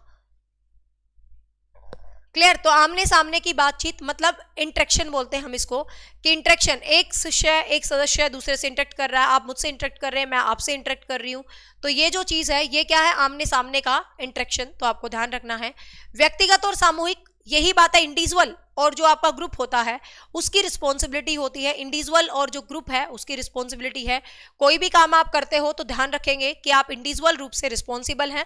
नो डाउट आपका पूरा ग्रुप भी रिस्पॉन्सिबल है, बट स्पेशली कोई फॉल्ट है तो आप इंडिविजुअल उसके लिए रिस्पॉन्सिबल माने जाएंगे। और चौथा एलिमेंट है सामाजिक स्किल्स। सोशल स्किल्स आपके अंदर होने चाहिए, सामाजिक कौशल्स आपके अंदर होने चाहिए, स्किल डेवलपमेंट आपके अंदर होनी चाहिए, इफेक्टिव वे में आप कम्युनिकेट करो, चीजें करो, ठीक है। समूह पर संस्करण, इसका मतलब क्या होता है कि आपने अपने समूह को एनालिसिस करना है। ग्रुप एनालिसिस मतलब ग्रुप का एनालिसिस करना है कि आपके ग्रुप में कौन से स्टूडेंट अच्छे हैं, कौन से स्टूडेंट सही नहीं है। क्योंकि कहता है कि एक स्टूडेंट, हर स्टूडेंट एक दूसरे को रिफ्लेक्ट करता है, तो it's a kind of group reflection. तो ग्रुप को रिफ्लेक्ट करना, ग्रुप का एनालिसिस करना, तो ग्रुप एनालिसिस भी इसका बहुत बड़ा एलिमेंट होता है। तो कौन कौन से एलिमेंट होते हैं भाई? 5 एलिमेंट होते हैं, आपको याद रखना है। सबसे पहला है आपकी पॉजिटिव डिपेंडेंसी एक दूसरे के ऊपर, फिर आमने सामने का इंटरेक्शन है, फिर इंडिविजुअल रिस्पॉन्सिबिलिटी है, फिर सोशल स्किल्स है, और फिर आपका जो ग्रुप में कॉन्ट्राडिक्शंस है, ग्रुप में जो एनालिसिस है, ग्रुप में जो मतलब पर संस्करण अजीब सा शब्द है, मतलब इसका मतलब क्या है? ग्रुप रिफ्लेक्शन, कि ग्रुप एक दूसरे से आप रिफ्लेक्ट होते हो, कार्यों को जारी रखते हो। तो ये आपको क्या है? ध्यान रखना है। क्लियर। तो ये 5 एलिमेंट है जो शायद हमने पहले नहीं किए थे कोऑपरेटिव लर्निंग में, तो ध्यान रखना। अब एक फुल फॉर्म आती है, कई बार आपसे पूछा जाता है स्टेड क्या होता है, STAD क्या होता है। ये कई बार full form different different exams में दिखने को मिली है, ठीक है। STAD, ठीक है। STAD, तो स्टेड क्या होता है? स्टूडेंट टीम अचीवमेंट डिवीजन, ठीक है। Student team achievement division, STAD क्या होता है? Student team achievement division. तो याद रखेंगे, ये कई बार एग्जाम में आता है। यस, हेट्रोजेनियस ग्रुप होते हैं इसके अंदर, जो ग्रुप होते हैं। स्टेड होता है स्टूडेंट टीम अचीवमेंट डिवीजन, तो ध्यान रखेंगे स्टूडेंट टीम अचीवमेंट डिवीजन। कई बार इसका फुल फॉर्म पूछा जाता है स्टेड का, तो ध्यान रखेंगे student team achievement division. Clear. तो स्टेड में आपको पता है जो है शिक्षक कुछ भी चीज़ को प्रेजेंट करता है, किसी भी चीज़ का, फिर जो आपके स्टूडेंट होते हैं वो उसको रीड आउट करते हैं, कुछ क्वेश्चंस ऑर्गेनाइज करते हैं, फिर उसको इवेल्युएशन कर लेते हैं, ठीक है। तो स्टेट्स प्रोग्रामिंग के अंदर क्या होती है, देखो स्टूडेंट टीम अचीवमेंट डिवीजन, कि स्टूडेंट्स को उनकी क्या क्या अचीवमेंट्स हैं उसके हिसाब से टीचर उनको एनालिसिस करता है, ठीक है, इस तरीके से। हाँ, तो यहाँ पर शिक्षक द्वारा प्रारंभिक प्रस्तुति, मतलब हरीश मैंने संडे बोला है, I don't know why you are not listening this point, ठीक है। शिक्षक द्वारा प्रारंभिक प्रस्तुति, कि जो शिक्षक है स्टार्टिंग में चीजों को प्रेजेंट करता है, ठीक है। शिक्षक क्या करता है, स्टार्टिंग में किसी भी बात को, किसी भी चीज को प्रेजेंट करता है। देन टीम का अध्ययन, मतलब कोई भी आपकी जो टीम है कुछ भी है तो आप उसका अध्ययन करता है, मतलब उस समूह में कार्य करता है, अध्ययन करता है। प्रश्नोत्तरी, मतलब क्वेश्चन आंसर आपसे पूछता है। फिर क्या करता है, इवेल्युएशन करता है, ग्रेडिंग करता है, इवेल्युएट करता है। तो ये 4 स्टेप में आपका जो स्टेट है, मतलब टीम अचीवमेंट है, टीम डिवीजन है, तो ये जो है 4 स्टेप में ये चीजें होती हैं, ठीक है।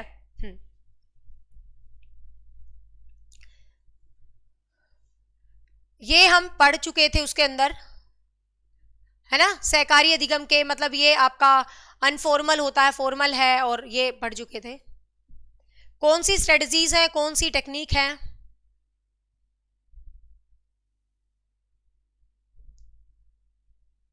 हाँ ये देख लो, ये नए पॉइंट है 1-2,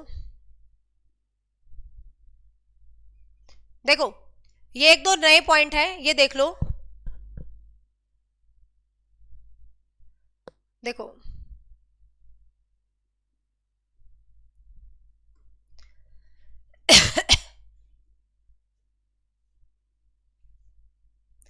अब देखो यहां पर सहकारी अधिगम की टेक्निकें, मतलब कुछ स्ट्रेटजीज, कुछ रणनीति या कुछ टेक्निक्स, कि आप सहकारी अधिगम में क्या रणनीति अपनाओगे, क्या टेक्निक्स आप अपनाने वाले हो, उन टेक्निक्स को देखते हैं, उन रणनीतियों को देखते हैं जो कि आप इस अधिगम के अंदर अपनाने वाले हो। तो उन रणनीतियों को देखेंगे हम क्या क्या है। तो सबसे पहले आरा टेक्निक, आरा टेक्निक इज आरा technique in English and in Hindi, ठीक है। तो इसका यही नाम है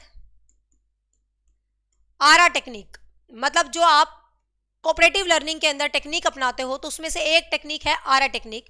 अब आरा टेक्निक क्या होती है देखिएगा, सहकारी अधिगम के इस प्रयोग के साथ प्रत्येक छात्र परियोजना के लिए एक विशेष भाग और समूह के प्रदर्शन के लिए जिम्मेवार होता है। पहेली के टुकड़ों को एक साथ फिट करने के लिए छात्रों को अपने कौशलों और समूह को शामिल करने की आवश्यकता होती है। मीन्स ये क्या कहना चाहता है, आरा टेक्नोलॉजी का मतलब क्या होता है कि आपने अपनी क्वालिटीज के अकॉर्डिंग एक ग्रुप जो है क्रिएट कर लिया, ठीक है। जैसे आप में कुछ क्वालिटी है, आप में कुछ क्वालिटीज हैं, आपने कुछ क्वालिटीज हैं, तो क्वालिटीज के अकॉर्डिंग आपने एक ग्रुप को क्या कर लिया भाई, क्रिएट कर लिया। और फिर हर छात्र क्या है, एक स्पेसिफिक पार्ट को प्ले कर रहा है, कोई भी छात्र एक विशेष भाग को प्ले कर रहा है। विशेष मतलब कहने का मतलब ये ग्रुप है, आरा टेक्निक का मतलब ये ग्रुप है। आपके पास कुछ खास बात है, आपके पास कुछ खास है, तो हर बच्चा अपनी स्पेसिफिक बात को रिप्रेजेंट करता है। तो हर बच्चा जब अपनी कुछ विशेष बात को रिप्रेजेंट करता है ग्रुप में, तो उसको हम बोलते हैं आरा टेक्निक, ठीक है। तो उसको हम क्या बोलते हैं, आरा टेक्निक बोलते हैं। जब हर बात को बच्चा ग्रुप में क्या करता है भाई, रिप्रेजेंट करता है, तो उसको हम क्या बोलते हैं, आरा टेक्निक बोलते हैं, ध्यान रखेंगे। क्लियर। नेक्स्ट है inside outside circle.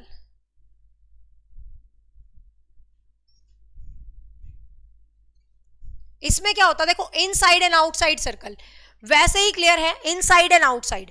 Inside outside का मतलब क्या है, यहां पर आपने एक सर्कल क्रिएट कर लिया। देखो आरा टेक्निक में तो क्या है, ये ग्रुप है, एक बच्चा कुछ प्रेजेंट कर रहा है, एक कुछ कर रहा है, एक कुछ कर रहा है, जो जो आप में एलिजिबिलिटी है, जो आप में एबिलिटी है, you are doing the things according to your own ability, ठीक है। इस टेक्निक के अंदर इनसाइड और आउटसाइड सर्कल के अंदर क्या होता है, इनसाइड और आउटसाइड सर्कल के अंदर क्या होता है, देखो इनसाइड और आउटसाइड, इसका मतलब क्या है कि जो बच्चे होते हैं वो आपस में, आपका जो भी समूह बना हुआ है, तो जो भी समूह बना हुआ है, जैसे मान ले 5 बच्चों का समूह है, तो उसमें से 3 स्टूडेंट आ जाएंगे चीज़ों को इवेल्युएट करने के लिए, 2 स्टूडेंट बाहर की साइड रह जाएंगे। तो इस तरीके से कहने का मतलब आपका जो पूरा ग्रुप है, उस पूरे ग्रुप का कुछ परसेंटेज हिस्सा चीज़ों को इवेल्युएशन करता है, चीज़ों को डील करता है। तो इसको हम बोलते हैं इनसाइड एंड आउटसाइड, ठीक है। फिर आपको पता है खेल में टीम वर्क और टूर्नामेंट, मतलब छात्र खेल खेल में एक्सपीरियंसेस में तैयारी करते हैं, ये तो आसान है, ठीक है। तो ये था कोऑपरेटिव लर्निंग, ये थी कुछ एडिटिंग। मेन कोऑपरेटिव लर्निंग मैं आपको करवा चुकी हूँ, क्लास नंबर 13 के नाम से है, ठीक है। तो क्लास नंबर 13 को आप जरूर देख लें, that is about cooperative learning. ठीक है, अब कुछ क्वेश्चंस देख लो एक बार। कोऑपरेटिव लर्निंग से कुछ क्वेश्चंस देख लेते हैं, फिर आपको क्लियर हो जाएगा कोऑपरेटिव लर्निंग। कोऑपरेटिव लर्निंग के साथ जुड़ा हुआ नाम कौन सा है, आपको वो नाम बताने हैं जो कि कोऑपरेटिव लर्निंग से जुड़े हुए हैं, तो वो नाम कौन से हैं। तो जॉन डीवी है, आलपोर्ट है, कूट लेविन है, या ऑल ऑफ दीज है। तो आपको पता है जॉन डीवी है, आलपोर्ट है, कूट लेविन है, सभी ने कोऑपरेटिव लर्निंग की बात की थी, लेकिन मेन बात की थी जॉन डीवी ने। बट यहाँ पर पूछ रहा है कौन सा नाम जुड़ा हुआ है, जोड़ा जा सकता है, तो बात तो सबने ही की थी, तो सभी नाम जोड़े जा सकते हैं, तो ऑल ऑफ दीज।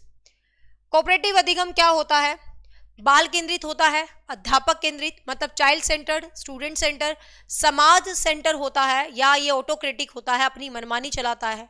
तो आपको पता भाई सहकारी अधिगम। अब देखो कुछ बच्चों को यहाँ से ये लगेगा कि सहकारी अधिगम है तो समाज केंद्रित हो गया, लेकिन कोऑपरेटिव लर्निंग जो बनाया जाता है तो वो बच्चों की एबिलिटीज के हिसाब से बच्चों के लिए ही तो ग्रुप बनाया जाता है ना।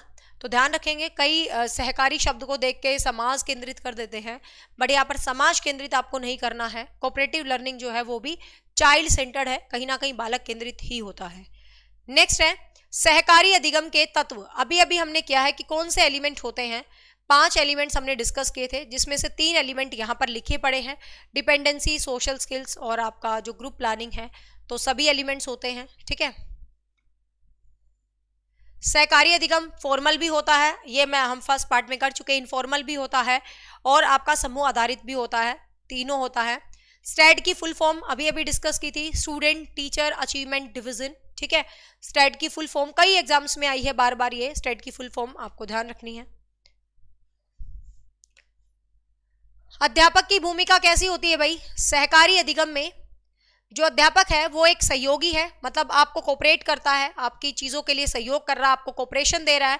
बिल्कुल भाई, वो आपको कोऑपरेशन देता है, हितैषी रहता है वो आपका, मतलब वो आपका मार्गदर्शक है, मतलब वो आपको मोटिवेट करता है, इंस्ट्रक्ट करता है, बिल्कुल करता है। अब ध्यान से देखो, वो वैसे आपका मित्र टाइप में नहीं होता, मेरी बात को ध्यान से सुनना, वैसे ज़्यादा मित्र टाइप में नहीं होता है, बट स्टिल वो आपको कोऑपरेट करता है, गाइड करता है, फैसिलिटेटर करता है। तो यहाँ पर ये 2 ऑप्शन तो होंगे, अब ध्यान से सुनना, ये 2 ऑप्शन तो होंगे। अब 2 ऑप्शन है तो इसने कोई ऐसा उत्तर तो बनाया नहीं, A and B both, A and B both करके इसने उत्तर नहीं बनाया, तो हम किसके साथ जाएंगे, ऑल ऑफ दीज के साथ जाएंगे। ठीक है, तो वैसे ज़्यादा मित्र वित्र नहीं होता है, कहीं ना कहीं वो आपका फैसिलिटेटर टाइप में होता है, वो आपको कोऑपरेशन करता है, इंस्ट्रक्शन करता है, मित्र की भांति कह सकते हो। तो यहाँ पर A and B, A 1 and 3 नहीं है ऑप्शन में। अब 1 एंड 3 नहीं है तो इसीलिए हम किसके साथ जाएंगे भाई, इसीलिए हम यहाँ 2 के साथ चले जाएंगे, मतलब 4 के साथ चले जाएंगे, ऑल ऑफ दीज के साथ। नेक्स्ट है सहकारी अधिगम की तकनीकों में शामिल किया जा सकता है, कौन सी टेक्निक है, आरा technique, inside outside, team, all of these. तो सभी टेक्निक है, सरकारी जो अधिगम है उसकी सभी टेक्निक्स है।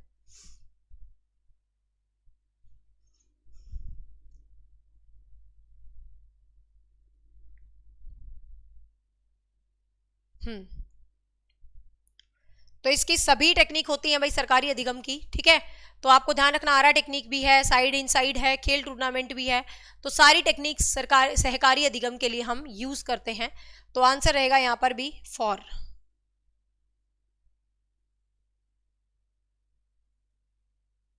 यहाँ देखेंगे निम्नलिखित में से कौन सी सहकारी सीखने की विशेषताएं हैं, कोऑपरेटिव लर्निंग की कौन सी विशेषताएं हैं वो आपको बताना है। सामूहिक लक्ष्य है कि आपका कोई भी मतलब ओरिएंटेशन है वो सामूहिक होगा, बिल्कुल होगा। व्यक्तिगत उत्तरदायित्व, आपकी इंडिविजुअल रिस्पॉन्सिबिलिटी होगी, बिल्कुल होगी। सफलता के लिए समान अवसर, सभी को सफलता के लिए सही अपॉर्चुनिटीज दी जाएंगी, बिल्कुल दी जाएंगी। सक्रिय छात्रों पर अतिरिक्त भार, ऐसा कुछ नहीं है कोऑपरेटिव लर्निंग में कि यदि आप एक्टिव हो तो आपको ज्यादा रिस्पॉन्सिबिलिटी थमा दें, ऐसा कुछ नहीं है। ध्यान से देख लो, ये कोई पॉइंट हमने पढ़ा है कि यदि आप एक्टिव हो तो आपको हम ज्यादा काम देंगे कि भाई तू ज्यादा एक्टिव है, तू घना बढ़िया बालक है, तू ज्यादा काम कर ले, ऐसा नहीं है बिल्कुल भी। ठीक है, तो यहाँ पर आप इन तीनों के साथ काम करेंगे, तो ए बी और सी। ठीक है, ए बी और सी, तो आंसर रहेगा यहाँ पर आपका 1। ठीक है, क्योंकि ये कोई ऑप्शन हमने नहीं पढ़ा है कोऑपरेटिव लर्निंग में, 1, 2 एंड 3। ठीक है, तो आंसर रहेगा 1। हाँ,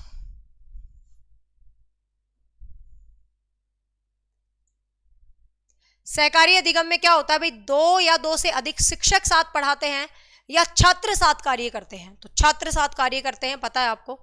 सहयोगी अधिगम में अधिक उम्र के प्रवीण विद्यार्थी हैं, मतलब कुछ स्टूडेंट हैं जिनकी उम्र ज्यादा है।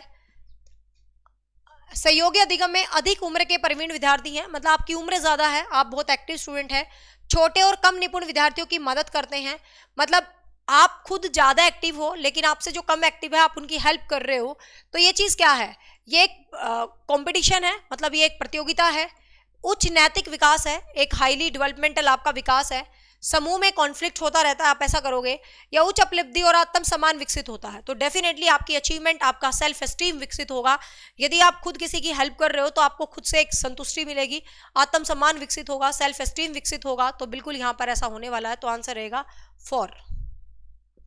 ठीक है, निम्न में से कौन सा उपगम सहकारी अधिगम का समर्थन करता है? आपको बताना है, यहां पर कुछ अप्रोचेस दी गई हैं। कौन सी अप्रोच है जो कोऑपरेटिव लर्निंग में यूज होती है? कौन सी अप्रोच है? बहु इंद्रिय उपागम, मतलब मल्टी सेंसोरी, मतलब बहुत सारी सेंसेस यूज हो रही हैं, बहुत सारी सेंसेस यूज नहीं होती इसमें। व्यवहारिक उपागम, व्यवहारिक ये हो सकता है भाई, क्योंकि बिहेवियर का भी पार्ट है। प्रणाली, किसी भी कोई सिस्टमैटिक अप्रोच, तो कोई सिस्टम अप्रोच इसको नहीं बोला गया है। कंस्ट्रक्टिविज्म अप्रोच, अब हमें बेस्ट ऑप्शन की तरफ जाना है, तो आपको पता है सहकारी अधिगम में बच्चा खुद कर रहा है, खुद समस्याओं को सोल्व कर रहा है, तो कहीं ना कहीं हम इसको कंस्ट्रक्टिविज्म अप्रोच के अंदर एड ऑन करेंगे। ठीक है, तो हम इसको किस में करेंगे भाई? कंस्ट्रक्टिव अप्रोच के अंदर हम इसको क्या करेंगे भाई? एड ऑन करेंगे।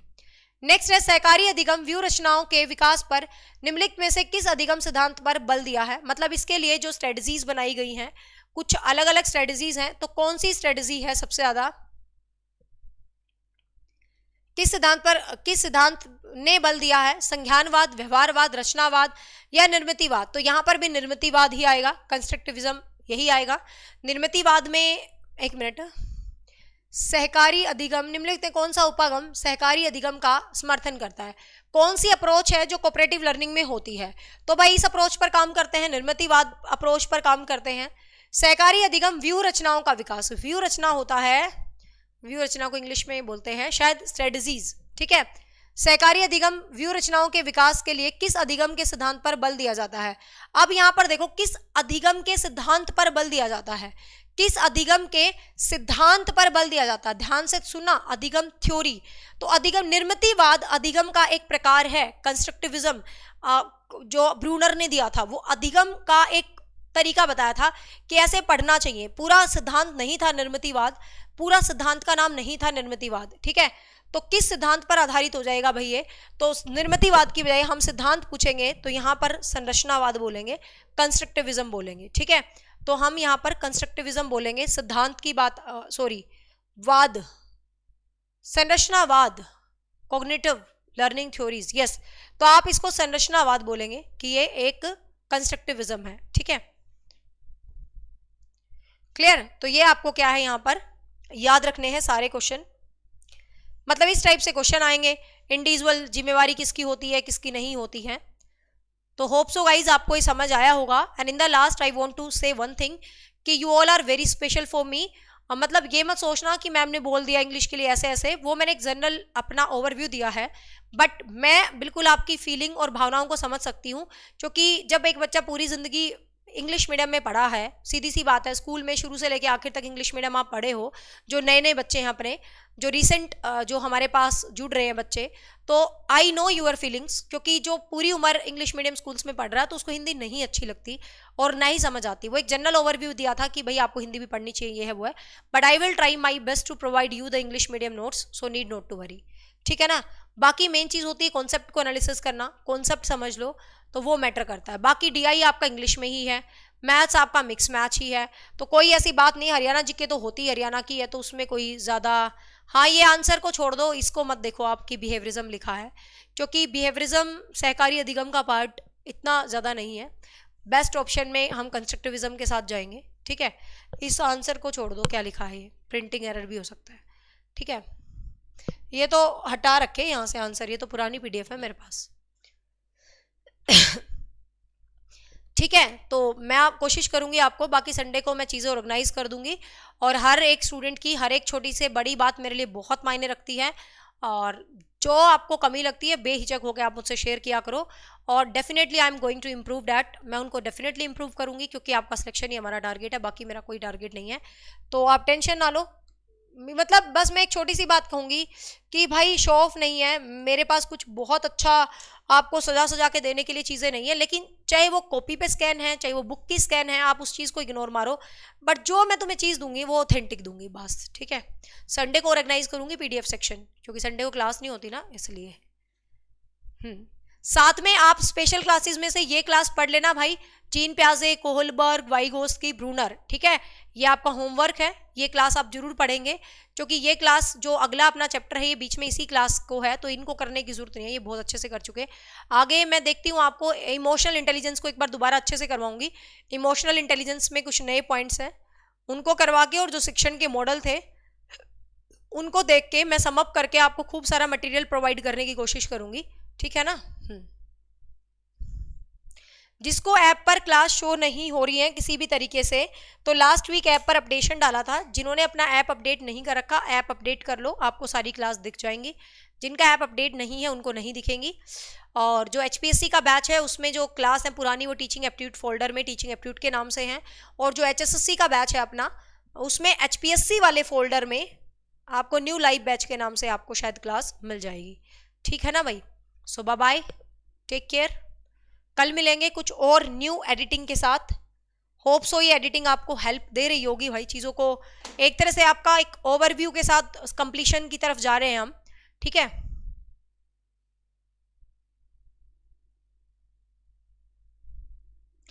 सोमवती इस संडे को तुम्हें नहीं पढ़ाया जाएगा, टेंशन ना लो,